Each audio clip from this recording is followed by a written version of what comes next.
Welcome back to another part of Higurashi When They Cry. Sorry about the too short pass for the previous two parts. Yeah, I went a bit over and then I got interrupted, so not exactly sure how recent, but yeah, it's new day, new night rather. So yeah, I'm continuing from where we left off with Mion saying, "You see, you might not know this." I just go back a bit. As Hoishi, he's probably fed him something fishy. He looked so serious. Keiichi-kun's face was so pale. See, you might not know this. 実はあいつ、お社様の使いなんだよ。 Huh. In what way? What? Huh? 何の話? That's exactly what I want to know. あいつが現れるとね、必ず鬼隠しが起こるの。本当だよ。 I mean, I think you've got it the wrong way around. Whenever someone's demoned away, he shows up to investigate for being demoned away, you know? You know, that would make sense.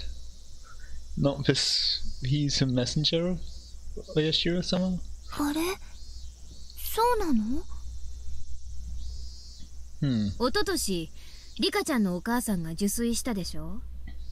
その直前に大石が尋問してたんだよ。 But that, okay, maybe. But that was right before that. You've got a long time until the next Onikakushi, right? That's what the festival's called. そういえば、サトシ君が転校する前にもいたね。転校? レナはいいやつだよな。 Oh dear. で、今度はケイイチ君の前に現れたんだ。じゃあ、ケイイチ君も鬼隠しになっちゃう? Are you going to be upset, Rena? Please tell me you'll be upset. No? Or are you excited? I'm worried. An empty silence hung in the air. Okay, it seems you're worried. Then it was suddenly interrupted.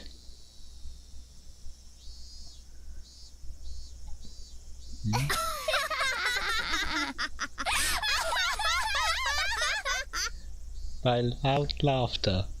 Aww. That isn't what I wanted. Okay, so that was the tip. So let's continue.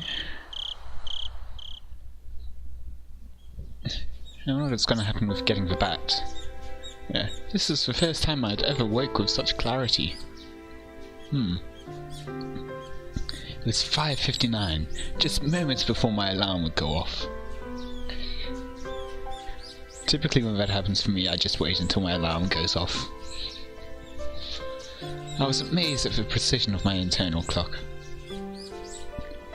I had made preparations for the next day of school before I went to bed. I changed quickly and descended to the deserted lower floor. It appeared that my mum was still asleep. Neither breakfast nor lunch was ready. Yesterday I just unilaterally declared that I would be leaving early today, so it couldn't be helped. I mean, your parents are also probably worried because it's gone from, yes, in case I die, and I'm going to go to school tomorrow early.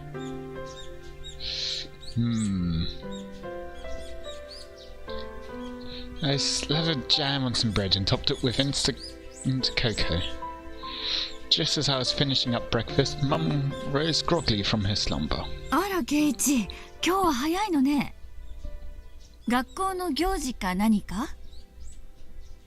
別に。 Yeah, you're just acting really suspicious and all. Answering bluntly, I picked up my bag and stood after stuffing 2 slices of bread down my throat. もう行くの? お弁当は?もうちょっと待ってくれないとできないわよ。If I waited for her to make my lunch, then it would end up being the same time as usual. If I did that, it would raise the chances of me running into Renner and Mion on the way. Yes, from today onwards, I was going to go to school alone. 今日はいいよ。 That's not something you should say. じゃあお昼はどうするの？ Exactly. 抜け出して商店で菓子パンでも買うよ。そう。じゃあこれお昼代ね。You worrying your mother. ちゃんとレシート持ってくるのよ。I took the 1,000 yen bill from Mum and slipped it into my pocket. こんなに早いけど、レナちゃんたちもこんなに早いの？いや、俺だけ。レナちゃんには早く出るって伝えてあるの？ Nope. I have no reason to tell her every little detail now, do I? Finding it difficult answering the onslaught of questions, I made an annoyed face. レナが来たら、ケイイチは先に行ったって伝えてよ。ちょっとケイイチ、待ちなさい。It's not that I didn't trust my parents. I just couldn't rely on them. They couldn't help me. I could only hope they didn't get involved. It was safer that way. My mum's annoying voice was cut off by the slam of the door. That's not a very nice thing to say. For the first time since I moved here, I headed down the road to school alone.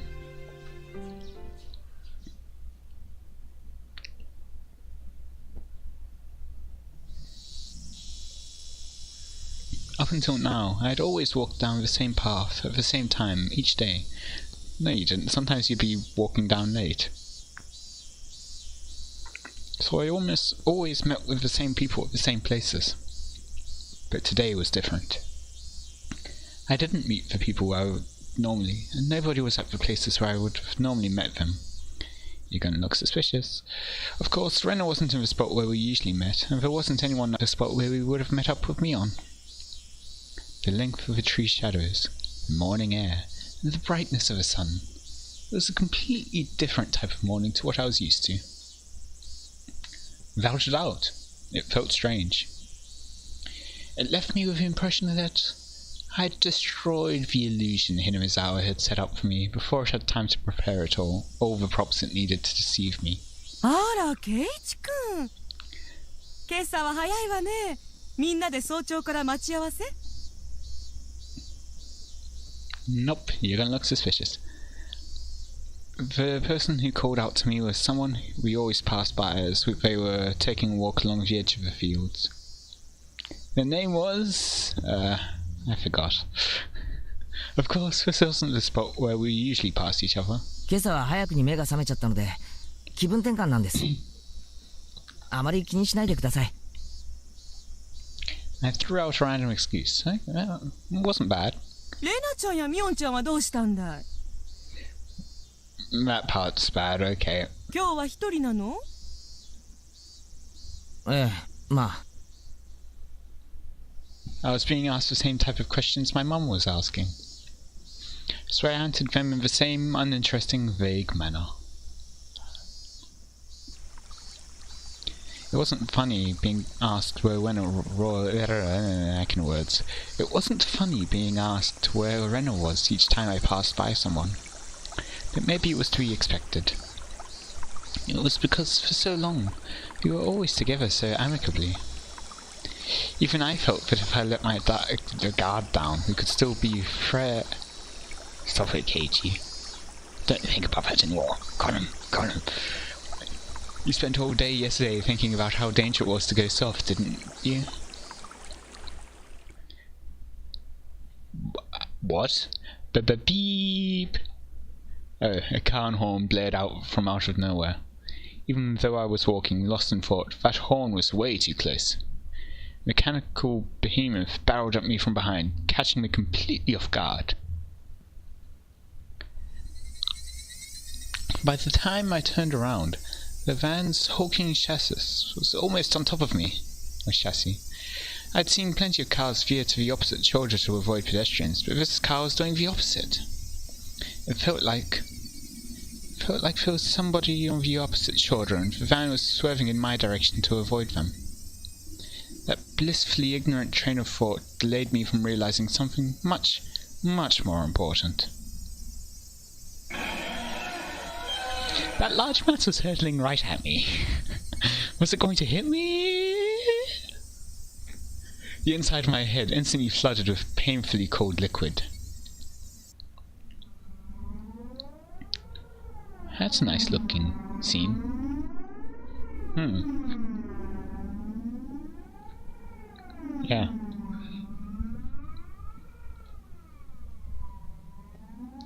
In the silence of that frozen moment, I compared the van, so close that I had no way to judge it, and my body. The upper half twisted awkwardly in order to look behind me. This is intriguing. There was no way I could dive out of the way in my current position. If I lost focus now, this moment would unpause, and I would probably be ploughed over, caught in this silly pose. Bend my upper body over towards the paddy by the side of the road. Huh?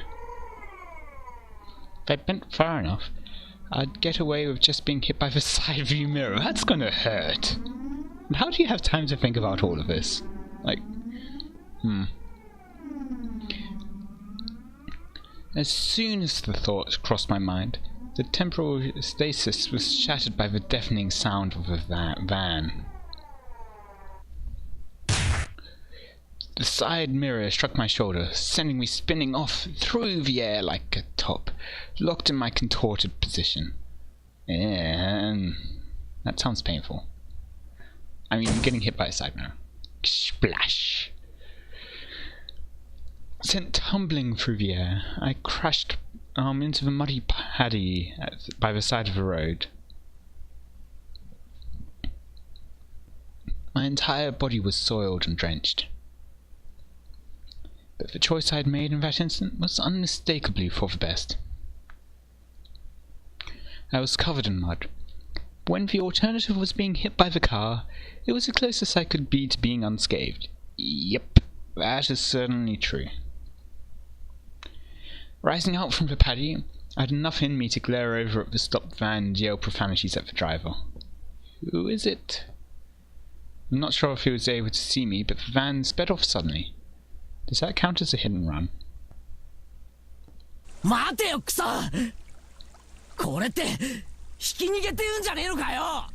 Yeah.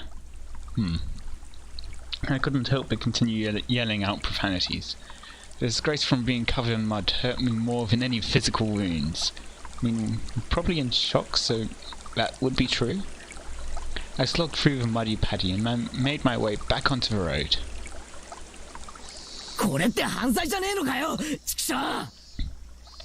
I mean, what about all the other crimes which go on? Like, the disappearances and the murders and all. I'll track you down and sue you, if you can get their license plate. If I go looking for a van, I'm sure to find it in this little village. The path I was on had rice paddies on either side, and it had become so narrow that one car could barely fit through. It wasn't a place you could tear full speed down in a car, let alone pass by pedestrians. Not only was it a narrow road, but the car just now was closer to my side of the road than the other when it went past me. Even as I cursed, I was desperately trying to suppress the dark cloud roiling up within me.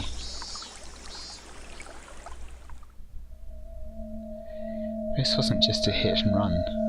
That car just now was trying to run me over, wasn't it?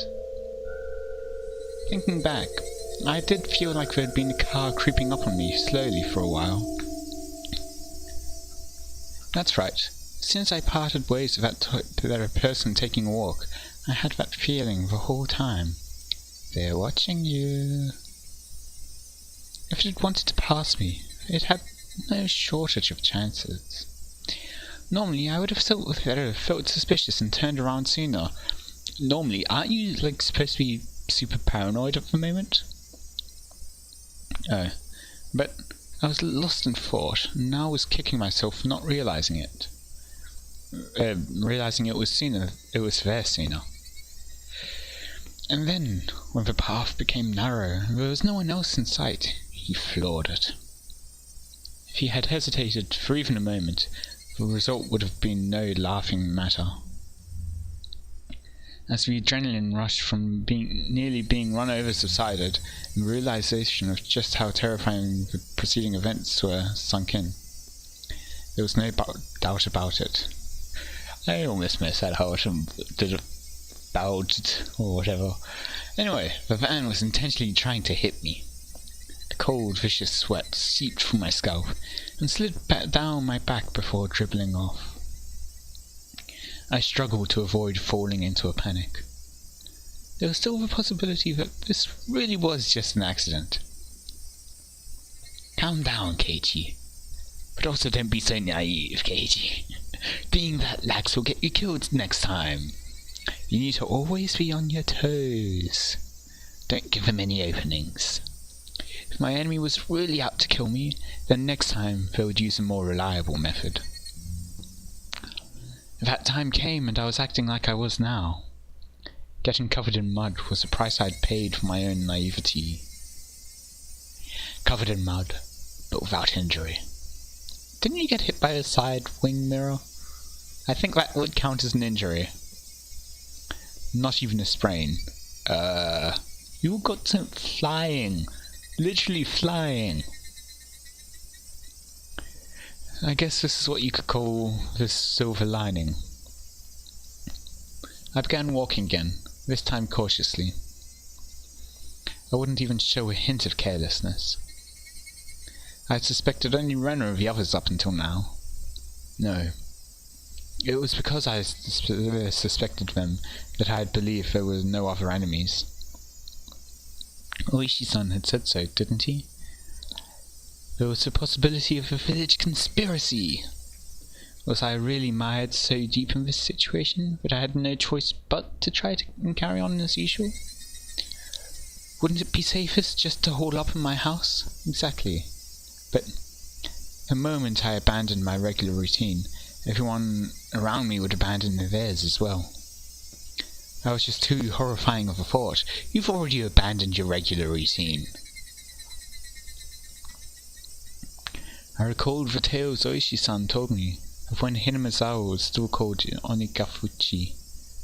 A frightening tale of an entire village of demons hunting their prey, surrounding them and eating them alive. One must not interfere with the demons. One must pretend not to see it. The enemy were numerous, the whole village. The villagers, with their unwavering faith in the curse, would do nothing to help me.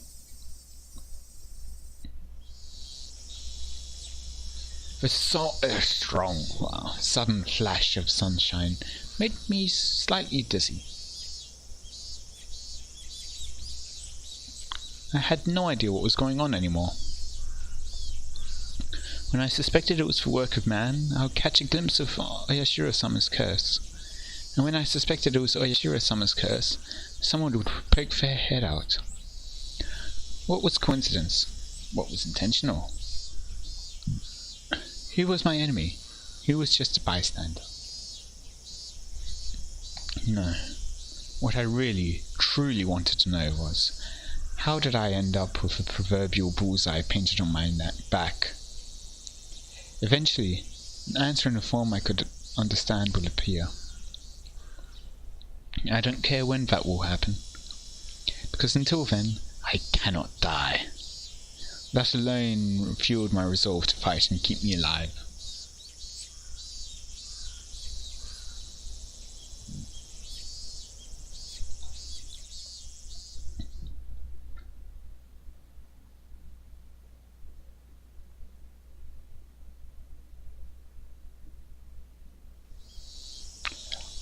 I remembered seeing the metal bat in the gym storage shed, but there was a padlock on the door barring my entry. At the very least, I wanted to get my hands on it before everyone else arrived at school. I circled around the school grounds impatiently. Now she's gonna look suspicious. But all I could find were things like pieces of lumber. Nothing that I could bring into the classroom easily. Then, I had an epiphany. I should search inside the classroom. If it was something in the classroom to begin with, then there wouldn't be a problem.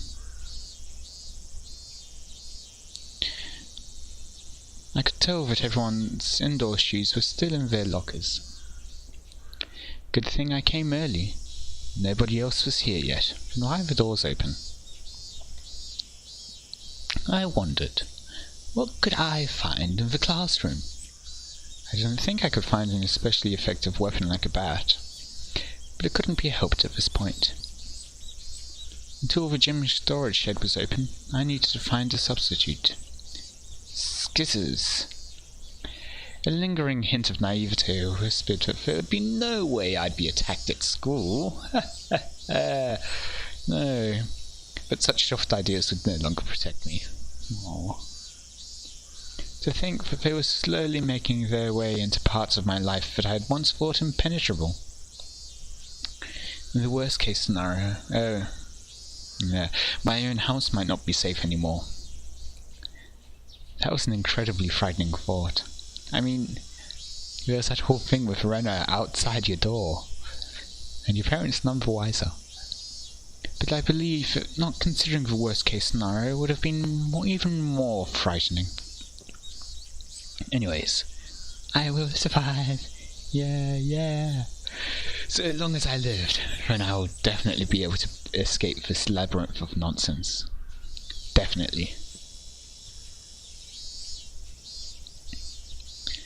My exploration of the classroom came to an impasse. That much was to be expected. You know, Mion has a lot of stuff in her locker. I wonder the entirety of what's in it. You know, there's the whole, all the costume stuff for that, what was it, game? There was no way there would be anything that could be a weapon in the classroom. In cases of an emergency, there's probably nothing I could do but swing my own chair around. What about someone else's chair, huh? My gaze landed on the lockers that had come to be used for personal storage. The locker that Mion used to store her pile of games was among them. There was one for each person in the class, all lined up. Of course, there was one for me as well. Oh yeah, there was supposed to still be a tracksuit in my locker. Seeing me covered in mud would probably be strange. I should go change later. But first, I needed a weapon. If one of my classmates came, it would be hard to rummage through all the lockers. I swiftly began opening the lockers one by one. They were mostly just filled with things like gym clothes, personal items, and umbrellas. An umbrella. If I couldn't find anything better, then this would have to be my weapon. I think someone would notice if their umbrella was missing, and if you had, not their umbrella. Oops, I didn't. I was about to give up on finding anything decent when I opened a locker that held exactly what I wanted. Cue music. It was, without a doubt, a metal bat. Yeah. It was well worn and pretty beaten up, but there was no doubt it was usable. Whose locker was it? In that locker that reeked of mould, there also hung a baseball uniform. It was probably the locker of a student in the Pee-wee League or something like that. Satoshi, maybe? If that was the case, then he'd probably ask for it back. At that time I could hear the voices of children scuffling their way noisily in from the hallway. Amongst them, I could make out Rika-chan and Satoko.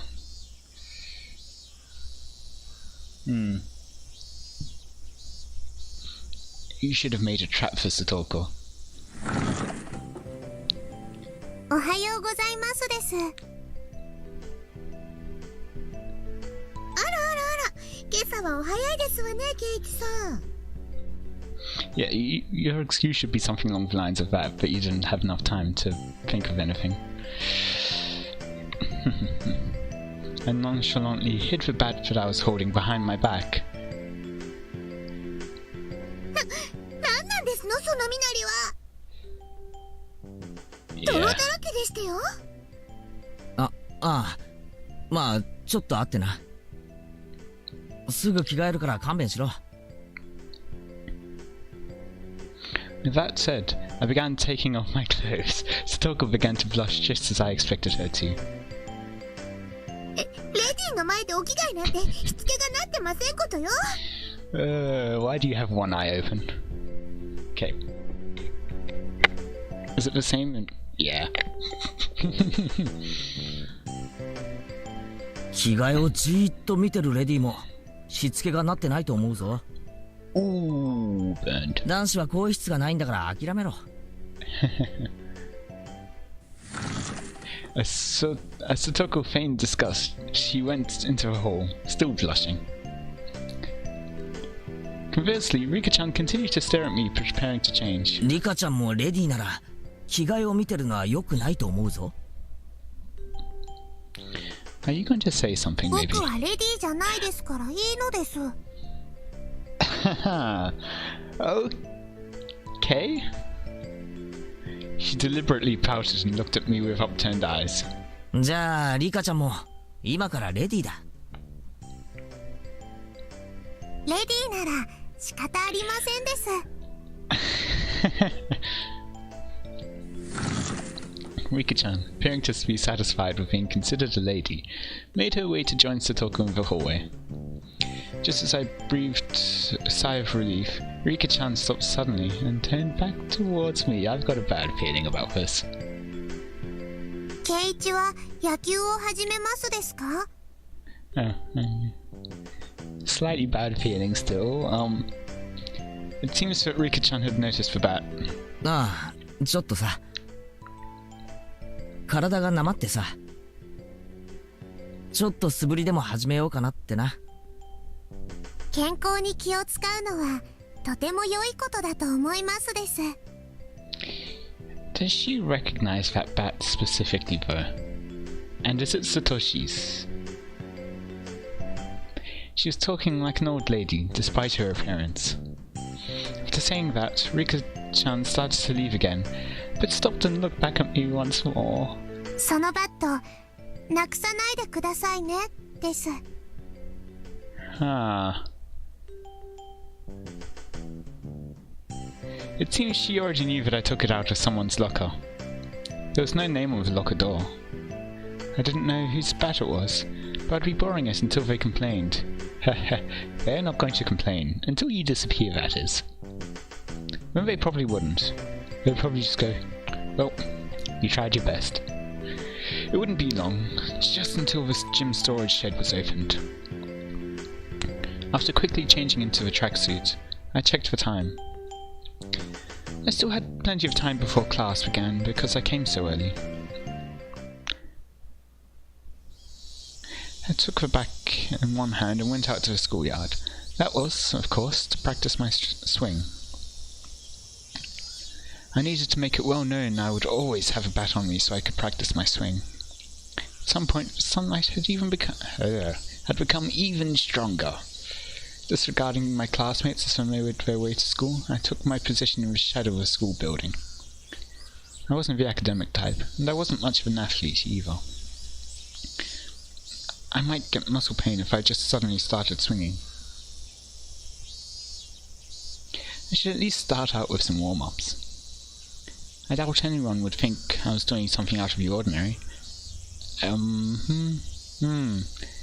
Which was the exact opposite of my actual mental state.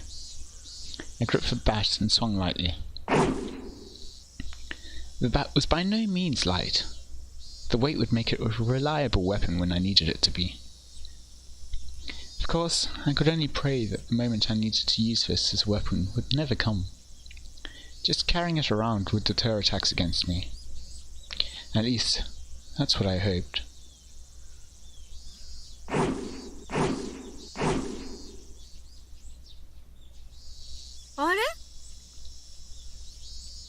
So I think we'll stop there for today. Before we actually get into talking with Mion and Rena. So I hope you've enjoyed. Let me know any feedback you have in the comments, and until next time, see ya.